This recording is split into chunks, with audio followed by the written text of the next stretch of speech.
Thank you, Mr. Speaker. We need to know what the people who advise the President of the United States think and believe about health care reform, Mr. Speaker. Listening to the President's advisors' actual words, I believe, is very enlightening. This morning I read a column written by Betsy McCoy, and I'd like to quote from it extensively now. This is from a column dated July 24th, 2009. Ms. McCoy wrote the following. She said the health bills that are coming out of Congress would put the decisions about our care in the hands of presidential appointees. Government will decide, not the people, not their doctors, what our plan will cover, how much leeway our doctor will have, and what senior citizens will finally get under Medicare. But what's even more important, Mr. Speaker, are the actual words of the President's advisors on health care. Here's the words from one of the President's first advisors, Dr. Ezekiel Emanuel, the brother of the White House Chief of Staff. He's already been appointed to two key positions. One is Health Policy Advisor at the Office of Management and Budget. The other is as a member of the Federal Council on Comparative Effectiveness Research. This is what Mr. Emanuel has written, and I quote, "Vague promises of savings from cutting waste, enhancing prevention and wellness, and instilling electronic medical records and improving quality are merely lipstick cost control, more for show and public relations than for true change." Isn't this what the Democrats had claimed we're going to find $500 billion in savings for? The President's own advisor says this is just lipstick. This is just a paper covering. This isn't where the real savings are. Savings, the President's advisor writes, will require changing how doctors think about their patients. Doctors take the Hippocratic Oath too seriously, he writes. Now hear me, Mr. Speaker. This is the President's advisor writing this. Doctors take the Hippocratic Oath too seriously as an imperative to do everything for the patient, regardless of the cost or effects on others.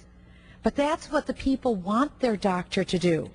But Emanuel wants doctors to look beyond the needs of their patient and consider social justice, such as whether the money would be better spent on someone else. This is a horrific notion to our nation's doctors, but it's a horrific notion to each American, because doctors believe, as Americans believe, that social justice is given out one patient at a time. But the President's advisor, Dr. Emanuel, believes communitarianism should guide decisions on who gets care. He says medical care should be reserved for the non-disabled. So watch out if you're disabled. Care should be reserved for the non-disabled, not given to those who are, quote, irreversibly prevented from being or becoming participating citizens. An obvious example, he said, is not guaranteeing health services to patients with dementia. We just lost my father-in-law to dementia 2 months ago. I thank God that the doctors were able to alleviate my poor father-in-law's symptoms at the end of his life at age 85. Apparently, under the Democrats' health care plan, my father-in-law would not have received the high quality of care that he received in his last 2 months of life. Or if you're a grandmother with Parkinson's or a child with cerebral palsy, watch out. In fact, the President's advisor defends discrimination against older patients. He writes, and I quote, "Unlike allocation by sex or race, allocation by age is not invidious discrimination. Every person lives through different stages of life rather than being a single age. Even if a 25-year-old receives priority over 65-year-olds, everyone who is 65 now was previously 25. These bills that are being rushed through Congress right now, maybe even this week, are going to cut over $500 billion out of Medicare in the next 10 years, putting it on the backs of our state legislature to fill the gaps.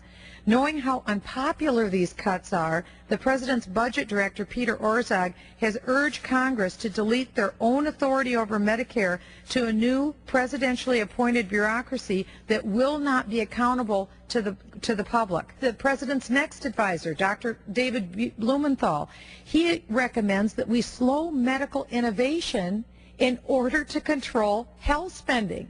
You heard me right. He said let's slow medical innovation to control health spending. He's long advocated government health spending controls, although he concedes they're associated with longer waits and reduced availability of new and expensive treatment and devices, but he calls it debatable whether the timely care Americans get is worth the cost. Mr. Speaker, Americans need to wake up and read what the President and his advisors are saying. It may scare them to go to the phones and call their members. And I yield back.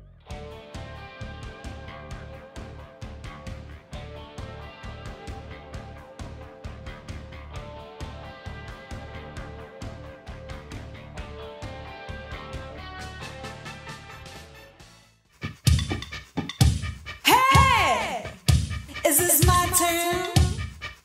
You want me to sing?